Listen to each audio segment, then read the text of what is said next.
The lives of fraternities and sororities in America, renowned around the world. Perception ranges from positive to negative by mainstream and social media. Join us on a deep dive into the legendary tales of Greek life culture and break down the walls between fact and fiction.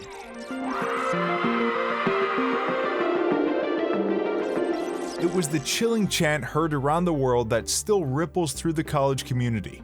In this episode, we'll uncover the infamous sorority recruitment from the gals at University of Texas at Austin. Welcome to Campus Cringe.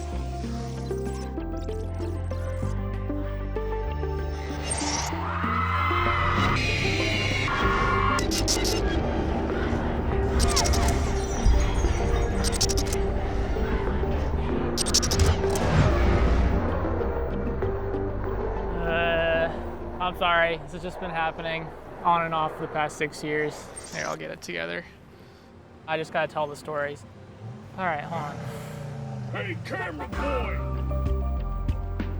In 2016, I was a senior at UT Austin, my dream college, majoring in TV and film. When my girlfriend asked me, can you film our little sorority video? I was like, oh yeah, sure, why not? I mean, that's what I do. I didn't really ask her what her plan was. She just said show up with the camera, and she said it would take an hour. Instead of taking an hour, it took my sanity.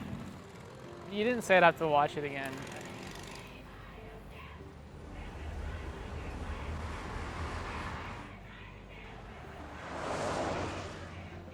It was like I was making a horror film. And when that door opened, I'm like, oh, this is a horror film now.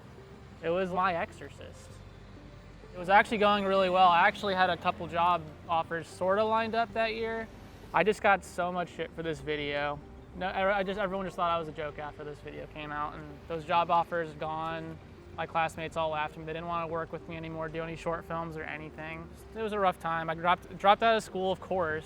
I mean, like I could not be around groups of females for a while. I'd see a group of girls walk by and it just would send shivers down my spine, and I couldn't take it anymore, so I dropped out. Homeless for a while, just a little bit, like just not that long. And then a few years went by, and I think people were starting to forget about the video, and people didn't really recognize me anymore. I was like, okay, you know what, this is like a second chance. My therapist said I could be around groups of females again, and I was kind of testing the waters there, and I wasn't having like panic attacks when I'd be around groups of women, and I was like, okay, I can maybe do this. I can maybe pick up a camera and kind of make this happen. And then someone re-uploaded it and it went viral again.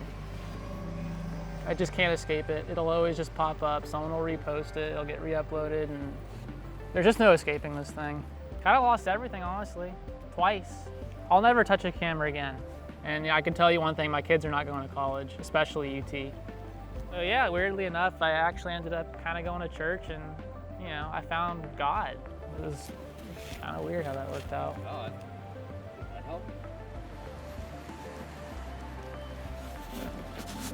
No. Unmasking the truth behind these creepy collegiate tales isn't always comfortable, but you'll always get the best from us at Campus Cringe.